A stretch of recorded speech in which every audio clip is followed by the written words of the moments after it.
कहने को ये है रिश्तेदार, लेकिन हमारे रिश्तों में यही डालते हैं दरार। ऑफिस से घर, घर से ऑफिस हम जाते हैं बच्चों के लिए कमाने को, लेकिन फिर भी अपने ही बच्चों को वक्त नहीं दे पाते हैं। हम जिंदगी में कोशिश करते हैं खुश रहने की, लेकिन अपनी ज़िंदगी के मसलों में कुछ इस तरह उलझ जाते हैं कि खुशी क्या होती है, किस तरह पाई जाती है, इसे ही नहीं समझ पाते। हमारी आज की भागती दौड़ती ज़िंदगी में हमारे पास हमारे अपनों के लिए वक्त नहीं है, लेकिन अफसोस इस बात का है कि बाहर के चार लोग की कही गई बातें हमारा इतना ज़्यादा वक्त लेती है कि हम अपना बचा हुआ वक्त भी ओवर थिंक कर हमारे अपनों को हर्ट कर कर गुजार देते हैं। ये वो मसले हैं जो हमारी ज़िंदगी को अंधेरों से भर देते हैं, और इन्हीं अंधेरों से आपको बाहर निकालने के लिए, आपको रोशनी की तरफ ले जाने के लिए, आपकी ज़िंदगी में एक बार फिर खुशियों को लाने के लिए हम ले आए हैं प्रोग्राम यूथ पेट्रोल। आइए मुलाकात करते हैं डॉक्टर अली अकबर घबरानी से, जो कि एक काउंसलर और साइकोथेरेपिस्ट है। सलामुन अलैकुम। वालेकुम अस्सलाम वरहमतुल्लाह। डॉक्टर, हमेशा की तरह इस बार भी कई सारे सवालात हैं, कई सारे मसले हैं, और एक उम्मीद है कि उनका सल्यूशन आप पहुंचाएंगे हमारे मैं कोशिश करता हूं इंशाल्लाह। जी, सो शैल वी स्टार्ट? बिस्मिल्लाह। जी, हमारा पहला सवाल। Hello doctor, I am 19 years old girl and was diagnosed with a mood disorder by my therapist, who gave me some sort of homeopathic medicines. I feel my situation is worse. I have good days and bad days. But lately I have attempted to scratch my body and skin and bite my palms. I knew what I was doing in that state, but I still continued to do so. Doctor, इनका कहना है ये 19 साल की हैं और इनके जो थेरेपिस्ट हैं उन्होंने इन्हें बताया कि इन्हें मूड डिसऑर्डर है और कोई होम्योपैथिक मेडिसिन्स भी दी।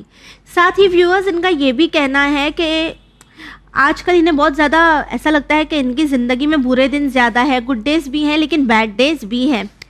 साथ ही अक्सर अपनी बॉडी को स्क्रैच करती है, अपने पाम्स को बाइट करती है, अपनी हथेली को बाइट करती है, और इनका कहना है ये अवेयर है, इन्हें पता है ये क्या कर रही हैं, लेकिन फिर भी ये यही चीज़ें करती हैं।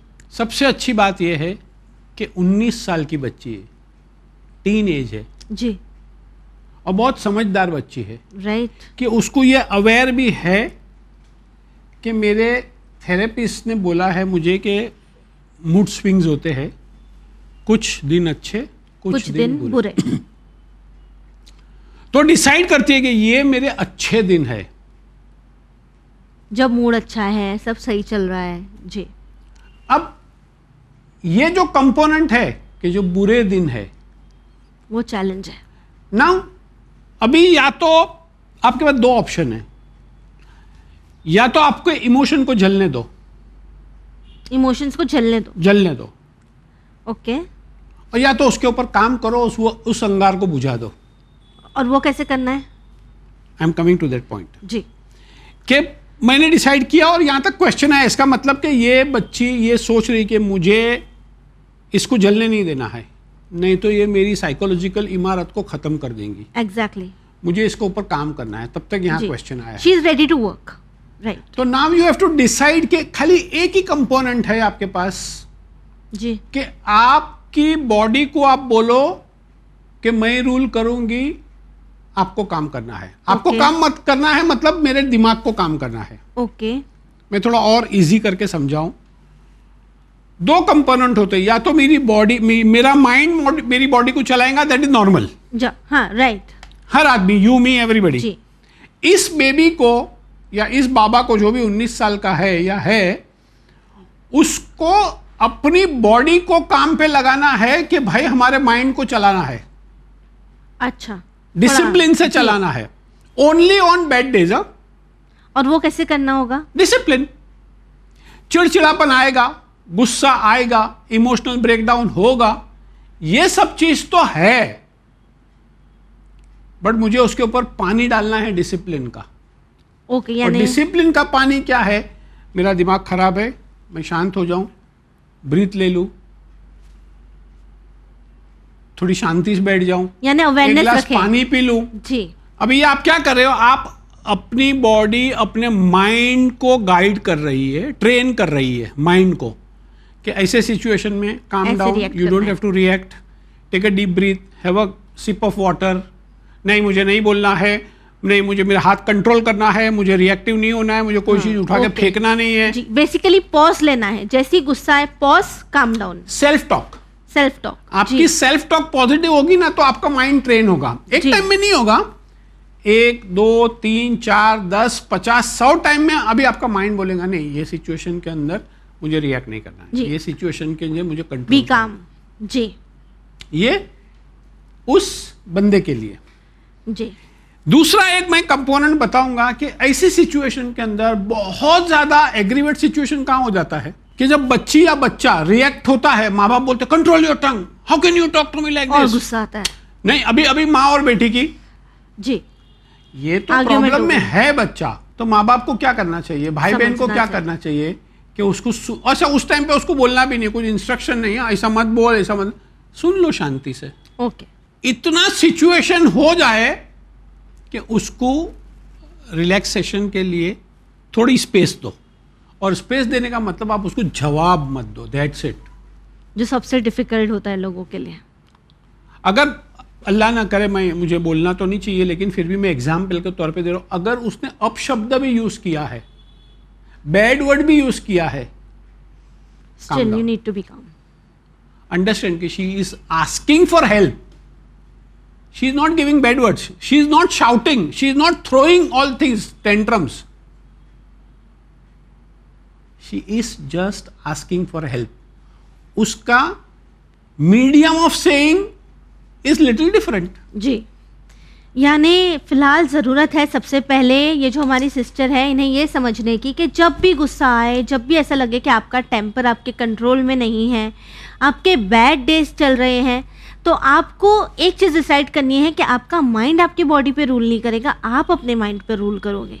और आपको जिस तरह डॉक्टर ने बताया कि जैसे ही लगे कि आपको गुस्सा आ रहा है, आप पानी पी लीजिए, बैठ जाइए, अपने आप से पॉजिटिव बात कीजिए कि नहीं मुझे इस सिचुएशन पर रिएक्ट नहीं करना है, आई नीड टू बी काम, this can be ignored.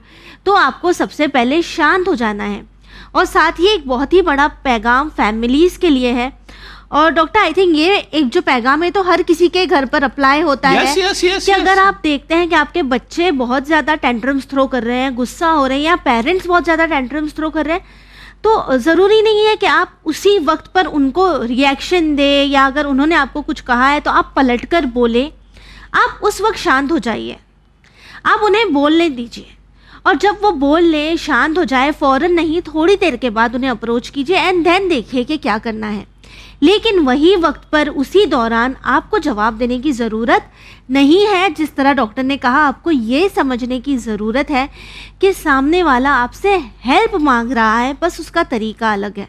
Right doctor? तो आप ये भी देखिए, आप कोई अच्छे प्रोफेशनल को भी कंसल्ट करने की कोशिश कीजिए। आई वुड सजेस्ट आप लीजिए homeopathic from a qualified doctor, but at the same time अगर ज़्यादा आपको प्रॉब्लम है तो you need to see a medical professional. Okay, we'll move on to the next question. Please. जी, व्यूअर्स इनका कहना है इनके जो हस्बैंड है हर 2 महीने में इन्हें मेंटल ब्रेकडाउन्स होते हैं, साथ ही ये बहुत ही ज़्यादा इन्हें इनसिक्योरिटी है, ये किसी की भी कोई भी एडवाइस हो या कोई कुछ कह देता है तो इसे नेगेटिवली लेते हैं, क्रिटिसिज्म समझते हैं, और साथ ही इन्हें बहुत गुस्सा आ जाता है, अग्रेसिव हो जाते हैं, बहुत ही ज़्यादा इम्पल्सिव हैं, इन्हें सुसाइडल थॉट्स भी आते हैं।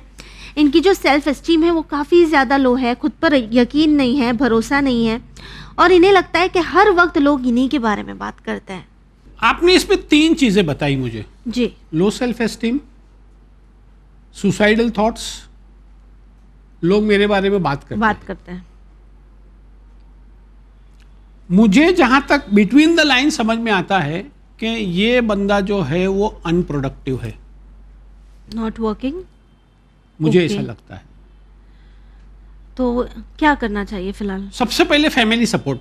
बंदा खराब नहीं है, ओके, ये बहुत ही स्ट्रांगली मैं फैमिली को बताऊंगा कि आपके बंदे के अंदर कोई प्रॉब्लम नहीं है, सपोर्ट नहीं मिल रहा है, बंदे का थॉट जो है ना वो कहीं कहीं डिस्टर्ब हो गया है जी।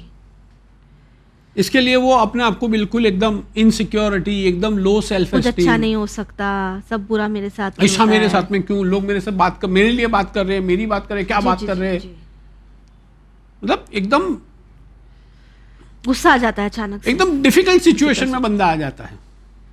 सबसे पहले उसको सपोर्ट करो, उसको बताओ कि we are there with you. जी। फिर उसको कन्विंस करो कि भाई ये सुसाइडल थॉट्स, ये लोग मेरे बारे में बात करते हैं, ये सारी थॉट्स ये हकीकत नहीं है, ये दिमाग की क्रिएट की हुई चीजें हैं।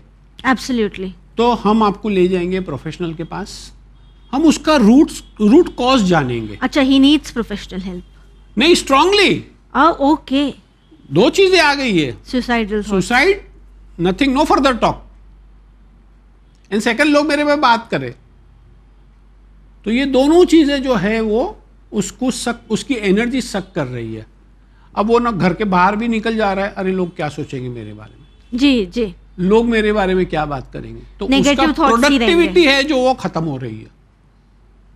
सपोर्ट करो, उसको बताओ कि we need professional help, root cause के ऊपर जाओ, प्रोफेशनल हेल्प जो है वो रूट कॉज के ऊपर ले जाएगा।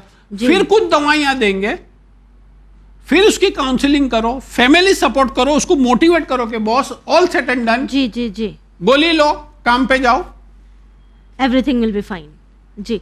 डॉक्टर, जहाँ यहाँ बात आती है फैमिली सपोर्ट की, तो अक्सर जब मेंटल हेल्थ की बात आती है, या जिस तरह आपने कहा that he needs professional help, तो अक्सर क्या होता है, लोग कहते हैं अरे ये तो पागल है, ये तो अक्खा टाइम मरने की बात ही करते रहता है, इतना ही अगर है सुसाइड का तो कर ले, कितनी बार बोलेंगे मैं कूद जाऊंगा, कभी कूदता तो नहीं है। ताकि ये चीज़ तो बहुत कॉमनली सोसाइटी में देखी जाती है कि जब भी ऐसा कोई सिचुएशन आता है कि कोई सुसाइड की बात करता है तो सबसे पहले उसका मजाक बनाया जाता है, या ये कहा जाता है अरे ये डरपोक तो कुछ कर नहीं सकता, बोलने की बात है, पागल हो गया है। तो फैमिली सपोर्ट की जब बात आती है तो क्या क्या होता है फैमिली सपोर्ट में? फैमिली सपोर्ट के लिए अगर इस तरह का करोगे ना, तो बहुत लोगों ने इस तरह की बातें सुन के सुसाइड किया है। इस तरह की बातें मतलब प्रोवोक किया अब तो मैं तुझे करके दिखाऊंगा, और करके दिखाया भी उस बंदे ने। जी। पहले तो आपको एक्सेप्ट करना है कि मेरा हस्बैंड, मेरा भाई, मेरा बेटा बीमार है, ही नीड्स सपोर्ट, बीमार है। खाली उतना भी अगर एक्सेप्ट कर लोगे ना, तो आप को उससे दूर नहीं भागोगे। अच्छा, बहुत सारे बोलते हैं अरे कुछ नहीं है, हाँ, पिक्चर अरे देखने कुछ को नहीं होता बराबर है, करता है, खाना को बराबर, होटल में हाँ। गए तो बराबर बिरयानी का ऑर्डर तब दिया, मूड खराब नहीं था। ये जी। सारी बातें हैं। बट उसका जो एक कंपार्टमेंट है ना, उस कंपार्टमेंट में अंदर रिपेयरिंग की जरूरत है। जी। कुछ लोग होते हैं, they are on in their office, All good. Fit and fine, perfect, pin to piano, ऐसा फुल स्टॉप एंड कॉमा के लिए भी एकदम परफेक्ट रहते हैं। But the moment they come home, उनको ये प्रॉब्लम शुरू हो जाती है। But that is the component of an illness. वो समझने की उस जरूरत है। कंपार्टमेंट के अंदर उसका प्रॉब्लम है। तो सबसे आप बोलोगे पहले कि तू नाटक करता है, ये जानबूझ के करता है, ऐसे नहीं होता। ऐसा नहीं होता है। क्यों जानबूझ के करेगा वो? किसी को भी शौक नहीं है ना जबरदस्ती का अपनी लाइफ को मिजरेबल बनाने के लिए।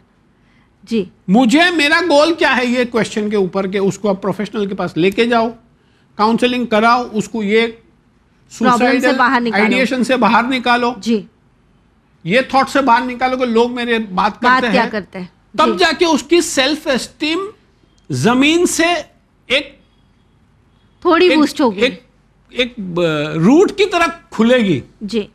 फिर उसको काम पे लगाओ, प्रोडक्टिव बनाओ, देन आहिस्ता आहिस्ता बंदे के He अंदर will grow, कॉन्फिडेंस आएगा। इंशाल्लाह, इंशाल्लाह। And that is what we want. Exactly, exactly. नहीं तो ये बंदा, ऐसे बंदे तो बेचारे वेजिटेबल हो जाते हैं। बिल्कुल ठीक, बिल्कुल ठीक। तो यही ये समझने की ज़रूरत है सबसे पहले हमें कि आपके जो हस्बैंड हैं इन्हें ज़रूरत है प्रोफेशनल हेल्प की। आप इन्हें जल्द से जल्द एक डॉक्टर के पास ले जाएं और उन्हें सपोर्ट करें। अपने घर के बाकी लोगों से भी कहें कि वो उन्हें सपोर्ट करें। और सपोर्ट का मतलब ये नहीं होता कि आप ये समझा रहे ये तो पागल है, या ऐसी बातें करें जो उन्हें और हर्ट करें। उनकी बात सुने, उन्हें समझने की कोशिश करें, और जिस तरह डॉक्टर ने सबसे इम्पोर्टेंट बात कही है, सबसे पहले ये एक्सेप्ट करें कि वो बीमार है, उन्हें हेल्प की ज़रूरत है, और उन्हें हेल्प करने के लिए आप सबसे बड़ी चीज़ करें कि उन्हें एक मेडिकल प्रोफेशनल के पास ले जाए। Right doctor? एंड ये गोल बनाए आप कि जी। वंस ये बीमारी कंट्रोल में आ गई, वंस ये बंदा जी। प्रोडक्टिव हो गया, आपको काम पे जाना है, 200 रुपए कमा के लाके हमको देना है। एग्जैक्टली। एक बार वो ओवरकम कर ले अपनी सारी इनसिक्योरिटीज़ को, तो आप उन्हें किसी जगह काम पर लगाएं, उन्हें काम पर भेजिए, एंड इंशाल्लाह then you will see the change. Right doctor? Will move on to the next question please. जी। व्यूअर्स, इनका ये कहना है कि इन्हें आजकल एक ऑर्फन की तरह फील होने लगा है। इनकी जो मम्मी है वो इन्हें वक्त नहीं देती। इनकी बहन की जो शादी है वो लास्ट ईयर हुई थी, अभी उनका छोटा बच्चा है, तो इनकी बहन के पास भी इनके लिए वक्त नहीं है। ये कहती है मैं बहुत ज़्यादा एफर्ट लेती हूँ किसी भी रिलेशनशिप के लिए, बट मुझे रिटर्न में कुछ नहीं मिलता। यंगर पैम्पर्ड सिस्टर, ये रिलेशनशिप थोड़ी हुई, ये तो बिजनेस फैमिली हुआ। है। ये तो बिजनेस हुआ। आपने रिलेशनशिप में दिया है, आप अभी भी दो without any expectation. Exactly, what return are you expecting? जी देखो, ये एक्चुअली इसका प्रॉब्लम नहीं, मम्मी का प्रॉब्लम है। Okay, how?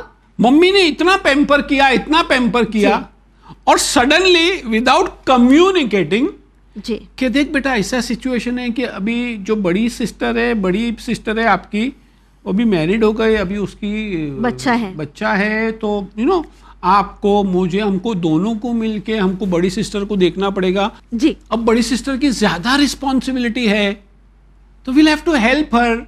जी, ये कम्युनिकेशन हुआ नहीं। हाँ, तो वो कम्युनिकेशन नहीं हुआ तो मैंने रिजेक्टेड फील किया। ओके, ताकि अचानक में बहन आई, पूरा टाइम अब उसको जा रहा है, and now she is feeling यार मेरे को तो कोई टाइम ही नहीं दे रहा है, अटेंशन ही नहीं दे रहा है। एक ही वर्ड है ना, कम्युनिकेशन। कि अगर मम्मी बोले you are also my team member, बेटा आप आ जाओ, हम लोग दोनों मिलके आपकी बहन का करेंगे, ध्यान रखते हैं, बच्चे का भी ध्यान रखेंगे, उसका भी ध्यान रखेंगे, उसको देखेंगे कि हम लोग बच्चे को थोड़ा और ज्यादा टाइम दे, तो हमारी बच्ची जो और थोड़ा टाइम सो सके। बिल्कुल ठीक, इन्वॉल्व करना चाहिए था इन्हें। जी, अभी ये कोई प्रॉब्लम नहीं है, इन्वॉल्व में खाली कम्युनिकेशन चाहिए। ये गैप है खाली कम्युनिकेशन का। और मेरे बच्चे, मेरी बच्ची, भाई, you are also family member. Exactly. ये ऐसी सिचुएशन में आप कंप्लेन देने की जगह आप बजाय आप अपनी मम्मी के पास जाते, उसको हेल्प करते। एग्जैक्टली। कि भाई आपको दावत की थोड़ी जरूरत है, आपकी सिस्टर ऑलरेडी ऐसे स्ट्रेस में है जी, और आप एक्सपेक्ट करते हो कि आपको इनविटेशन कार्ड भेजे कि भाई आप मेरा भी ध्यान रखो। जी, be Instead you go and help. Be courageous. भाई लाइफ बहुत बड़ी है जी, फैमिली के अंदर जाके आप किसी को सपोर्ट करोगे तो बड़े होके आप किसी और को भी सपोर्ट कर पाओगे। Exactly. So have this mindset. And mummy के लिए ये आंख भी सही है, ये आंख भी सही है, दोनों बराबर है। मम्मी की ये आंख पे भी कचरा जाएगा, अल्लाह ना करे तो उसको तकलीफ होगी, ये आंख में भी जाएगा तो कचरा हो जाएगा तो तकलीफ होगी। जी बिल्कुल। तो बड़ी छोटी बहन भी वही है, आप भी वही हो। सो प्लीज जी, चेंज योर माइंडसेट। जिस तरह डॉक्टर ने कहा है, चेंज योर माइंडसेट।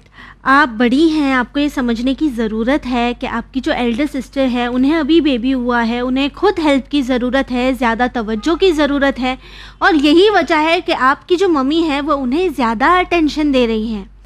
आपको जाके बल्कि आपकी मम्मी से कहना चाहिए कि लाइए मैं भी आपकी हेल्प कर देती हूँ, हम दोनों मिलकर हमारी बहन का, आपकी जो बेटी है उनका ख्याल रखेंगे।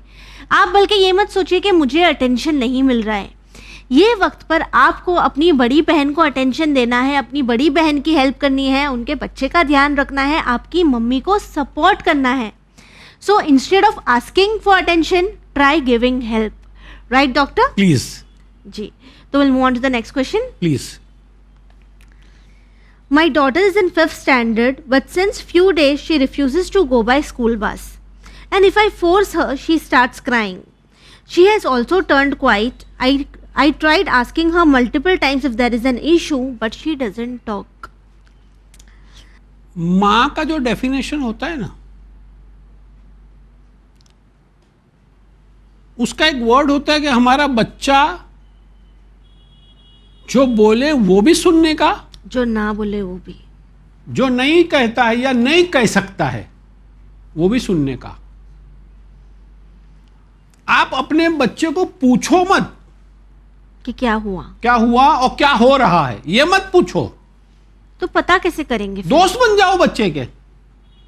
आप as a mother, as a third person आप देखो तो बच्चे को कहीं ना कहीं, आज दिन तक तो एकदम अच्छा था, बस से कोई प्रॉब्लम नहीं था, आज स्कूल से भी कोई प्रॉब्लम नहीं है, प्रॉब्लम बस में जाने से है। तो मतलब there is something between the lines, जो बस में हो रहा है तो वो मुझे देखना है और वो मुझे एक्सप्लोर करना है, वो मुझे डिग इन करना है।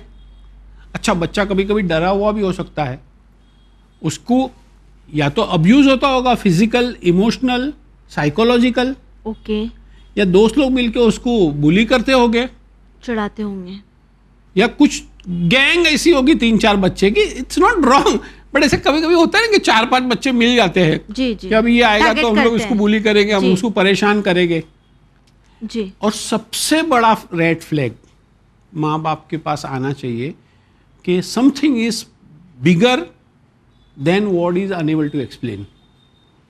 बच्चा समझा नहीं पा रहा है, जी लेकिन कुछ तो है कुछ तो है जो आपको जो between the समझना lines है। जी अब आप बच्चे को पूछोगे तो बच्चा ना बोलेगा। तो बच्चा किसको बोलता है सारी बातें? किसको आप अपनी दोस्तों सारी को। बातें किसको बोलती हो? फ्रेंड्स को। एक ऐसा फ्रेंड होता है, आप शायद हस्बैंड को भी वो बात नहीं बोलते होगे, पर वो आपके फ्रेंड को पता होगा। जी। बस माँ को वो रोल चेंज कर देना है और उसको इतना ट्रस्ट उसके अंदर डाल देना है कि बेटा जो भी है, I am there to hold you, I will not reject you, okay I will support you. अच्छी बुरी जो भी बात है, पहले वो ट्रस्ट क्रिएट करो, फिर फिर पूछने जा- की जरूरत नहीं है, फिर बच्चा खुद से खुद ही बताएगा। बताएगा। जी तो फिलहाल इन्हें ज़रूरत है कम्युनिकेट करने की। फिलहाल इन्हें जरूरत है रिलेशन बिल्डअप करने की। जी और रिलेशन, माँ को बच्चे के साथ में रिलेशन बिल्डअप करने में थोड़ी कोई 1 महीना लगता है या 1 साल लगता है।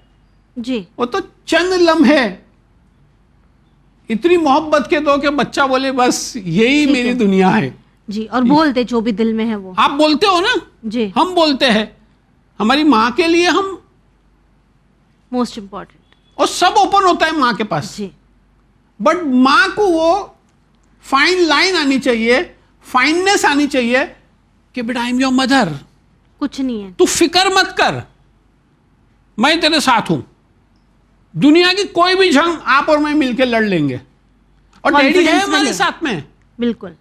बस अगर ये कंपोनेंट हर माँ अपने बच्चे के अंदर अगर इनकल्ट कर दे ना, इंस्टिल कर दे, जी तो फिर ये कोई फोल्डर stress अगर नहीं बना रहेगा। लेना, तो जी। बच्चे को जब भी तकलीफ आएगी ना, वही फोल्डर खोलेगा और वही स्क्रीन आएगी उसके बिल्कुल पास। ठीक, कि बिल्कुल ये ठीक। स्क्रीन के ऊपर मेरी माँ है, मेरे डैडी है, मेरा ब्रदर है, किसी और मुझे की कुछ नहीं हो जरूरत सकता, नहीं मैं है। दुनिया से लड़ सकता हूँ। बिल्कुल ठीक। ये बच्चा बता रहा है ही नीड्स हेल्प, कि शी मेरी नीड्स हेल्प। माँ का मेरे साथ कनेक्शन नहीं है। नहीं है, इसीलिए नहीं बोल पा रहा है, Yes. इसीलिए नहीं बोल पा रहा है। तो ज़रूरत है आपको बच्चे को स्कूल जाने के लिए फोर्स नहीं करने की, बल्कि अपनी बच्ची से कनेक्शन बिल्डअप करने की। अगर आपकी बच्ची आपको ट्रस्ट करने लगेगी, उसे ये यकीन हो जाएगा कि जो भी सिचुएशन है, जो भी मसला है, मेरी मम्मी के पास उसका सल्यूशन ज़रूर होगा, मेरी मॉम मेरे साथ खड़ी हुई है, तो वो आपको बोलने से, अपनी प्रॉब्लम शेयर करने से झिझकेगी नहीं। उसे इशू नहीं होगा, वो 2 बार सोचेगी कि नहीं मैं बताऊं या नहीं बताऊं। आपको ज़रूरत है अपनी बच्ची को प्यार करने की, मोहब्बत करने की, उसे ये समझाने की कि एज अ मदर आप हमेशा उनके साथ है। अपने बच्चे के साथ बॉन्ड क्रिएट करें, अपने बच्चे पर ध्यान दे, तवज्जो दे, अटेंशन दे, प्यार से बात करें। और एक बार आप अपनी बच्ची से बॉन्ड बना लेंगी तो फिर ऐसी कोई बात नहीं है जो वो आपके साथ शेयर करने से पहले 2 बार सोचेगी। Right doctor? Please We'll move on to the next question. Please. I am married and living happily with my partner, but my friends keep saying that my partner deserves better as she is more beautiful and educated. I don't look that handsome, but does that mean my partner is compromising with me? ये actually ऐसा बहुत बार होता है doctor कि एक couple है जो अच्छे से खुशी खुशी अपनी ज़िंदगी गुजार रहे होते हैं, और जो बाकी के 4 लोग होते हैं वो आकर फिर कुछ ना कुछ ऐसा बोल जाता है कि रिश्ता ख़राब होता है। अब इसमें भी हम देख सकते हैं कि ही सेइंग कि मैं हैप्पीली अपने पार्टनर के साथ हूँ, लेकिन इनके दोस्तों को लगता है कि इनकी जो वाइफ है वो बहुत ज़्यादा ब्यूटीफुल है, एजुकेटेड है, और वो इनके साथ कॉम्प्रोमाइज़ कर रही है ताकि ये हैंडसम नहीं है। ये कौन डिसाइड करेगा कि मैं हैंडसम हूं, कि मैं अच्छा दिखता हूं, या आपकी वाइफ अच्छी दिखती है? ये कौन डिसाइड करता है? आप खुद डिसाइड कर सकते हैं सबसे पहले अपने आप के तो लिए। मतलब कि आप अपने आईने में देखते हो, फिर आप अपने आप को क्वेश्चन करते हो, एम आई हैंडसम और नॉट? फिर मेरा फ्रेंड बोलता है नहीं यू आर नॉट हैंडसम, आपकी वाइफ ज्यादा ब्यूटीफुल है। आपको सेल्फ डाउट है। जी भाई तू फ्रेंड है, तू अपनी मर्यादा में रहे, अपनी हद में रहे। मेरी वाइफ ब्यूटीफुल है या नहीं है, प्लीज, आपका लेना देना नहीं है। She is happy with me. Exactly. और शादी के लिए क्या चाहिए? एक ही तो कंपोनेंट चाहिए, प्यार, अंडरस्टैंडिंग। अंडरस्टैंडिंग। शी इज, आप बोल रहे हो कि she is happy with me, yes. तो आप उसको अगर आपको लगता है, मुझे तो नहीं लगता है, लेकिन अगर आपको लगता है कि वो कॉम्प्रोमाइज कर रही है, उसको और खुशी दो, उसका और ध्यान रखो। आप रिश्ते पर तवज्जो दीजिए, ना कि बातों पर। आप उसको और खुश रखोगे, वो भी आपको खुश रखेगी। आप सातवें आसमान के चरम पहुंच जाओगे हैप्पीनेस के। Exactly. And that is what we are expecting from marriage. Exactly.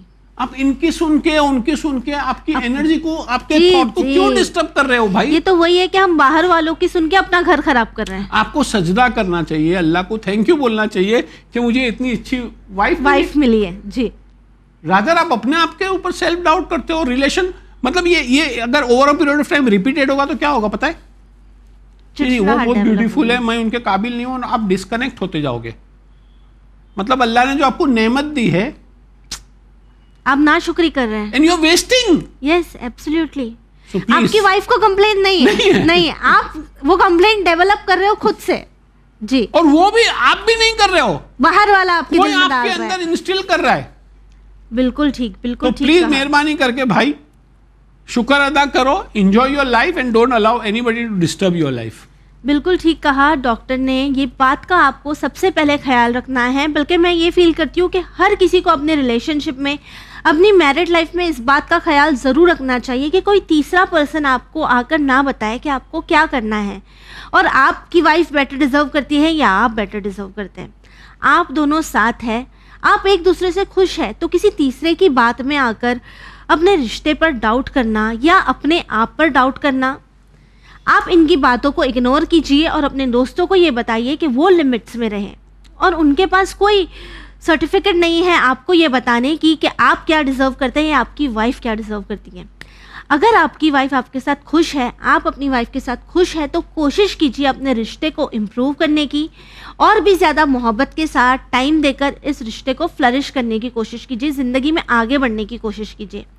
और जो भी आपको ये कहने की कोशिश कर रहा है कि आप अच्छे नहीं दिखते या एक कॉम्प्रोमाइज़ है, उनकी बातों को इग्नोर करें।